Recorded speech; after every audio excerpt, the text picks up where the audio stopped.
Hello again, Zhangoned here, and here we are for the next quest video. Largely anticipated, I'm sure. Here we are at Demon Slayer.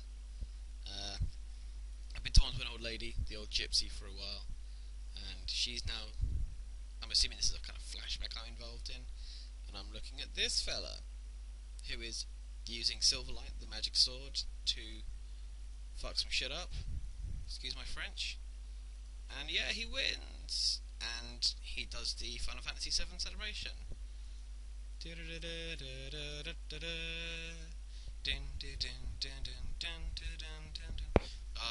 Many memories of Final Fantasies.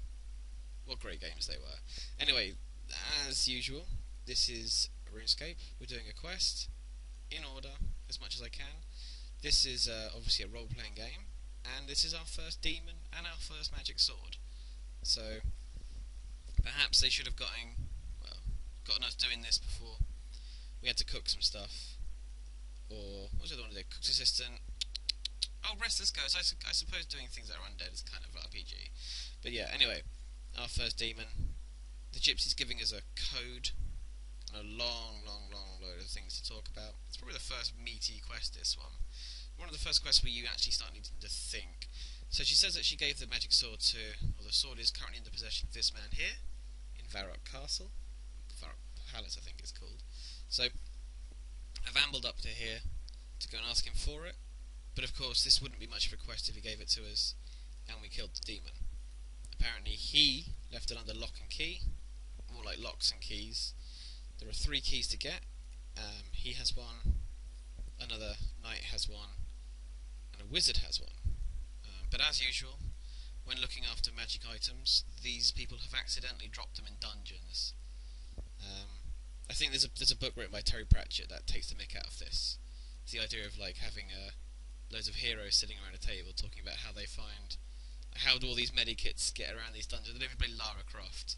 You get to this darkest dingy dungeon, and this, it's been untouched for apparently thousands of years, and then hey, a shotgun or a medipack or a map.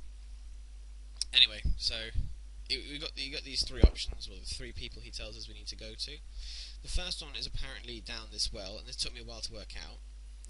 I did try just clicking and assumed the water would go down the drain, but then I figured that this quest can be done by 10-year-olds. I will work this out without using a guide, as I will do for most of these quests. I don't really fancy using a guide.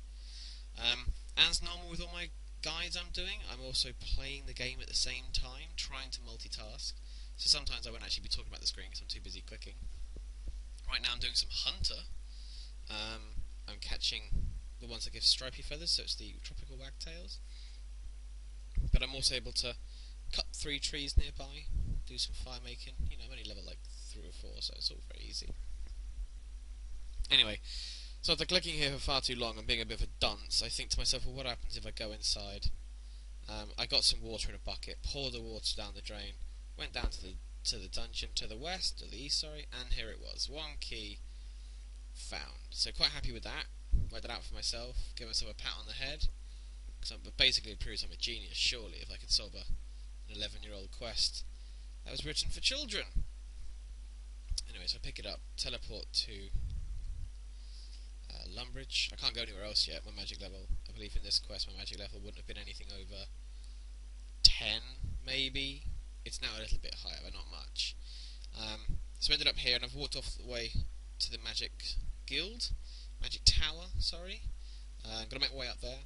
Wasn't sure if he was upstairs or downstairs, so I took a risk, took a gamble, and I got it right.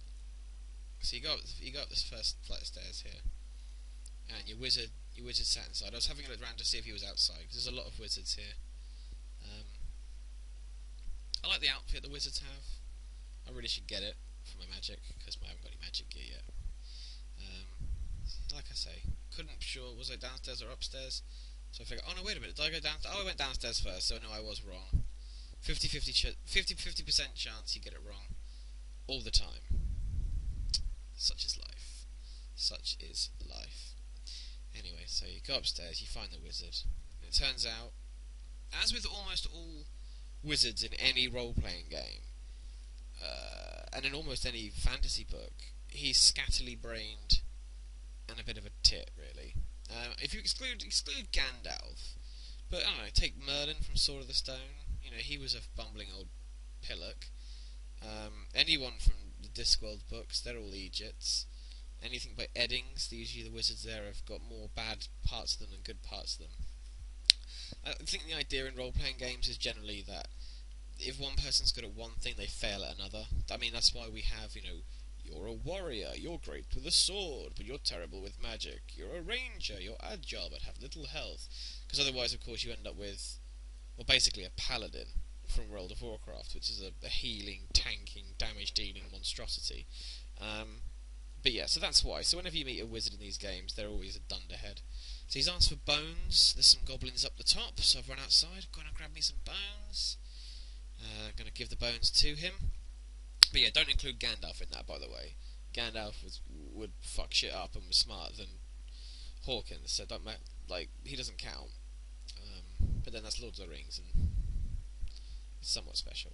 So anyway, he summons a wardrobe, which is amazing. I wish my girlfriend could do that, rather than as me having one drawer and her having 3 drawers, which is a constant form of arguing between us. Apparently I shouldn't need more than one drawer, but it's completely normal that she needs more than one drawer. I don't get this about girls. I mean, if you ever live with a girl, or if you do now, they're generally smaller than you. She's like a foot shorter than I am, and she's quite slim. And yeah, she needs twice the amount of clothing. How does this work? I don't understand. But anyway, I'm a mere man, so I'm never going to work that out. Anyway, you get that guy's key. You run back to Varrock. There's this guy here. Again, this reminds me of Ernest the Chicken. There must be some logical way to click through this and easily get the key from him, but I took forever. He kept arguing with me, moaning at me, telling me to go places, telling me to do things I didn't want to do. In respects, this reminded me of talking about my girlfriend again, but never mind. But I managed to get through all this in the end. It was a bit laborious. I didn't enjoy this part very much, just trying to find out what he wanted to do. But here we go. I believe in a moment I will get it right. But you can see here that I can't understand what I've done wrong in a lot of these situations. He seems to be replying with the same reply, and I'm getting absolutely nowhere. Needless to say, you get the key from this fella, and he's just upstairs. If you go into Varrock Castle, he's just to the north of the fella you start with. He's got some interesting comments to make about the king, which is quite funny. I haven't really met the king, obviously, yet. I've not met anyone interesting in the game. That kind of crops up later. I guess when I start doing Dragon Slayer, you meet the actual kind of like royalty in the game. Aside from that, I will bring out some more of my little stats videos. I've been kind of clicking away and getting some skills up. None of these quests require any levels, you see, so I've not been able to show a video where, you know, oh look, here's me getting 10 whatever. So I do some skilling, then I do a quest, do some skilling, then do a quest. So got all my keys, come back to this fella here, and he gives us Silverlight, my first magical sword, which is used to kill drag demons. Now, in the old version of RuneScape, so we're talking, 8-9 years ago, back in the 2D game, this weapon would do the highest damage in the game by ridiculous amounts. Back in those days, obviously, everything was divided by 10 for the damage, so instead of it being 100 damage, you'd hit 10, instead of 10 damage, you'd hit 1. The max hits were a lot lower. Like getting a hit into 13, 14 was deemed very, very difficult. We had no attack potions. When there was an attack potion, you had a basic attack potion. The best weapon would have been a runite two-handed, but everyone had like an adamantite weapon and maybe 60 strength, so you didn't hit very hard. And all of a sudden on this quest, you hit this bugger for hundreds. And in those days, this was the highest possible hit you could do. Obviously, this has changed now, in that in this quest I hit paltry amounts, and you can now. And I've managed to forget to record the last part of this, or it crashed, whatever. Balls. Okay, well this is the end of this video. I'll bring out my next one soon, and you can hear more of my ramblings. So see you soon. Bye bye.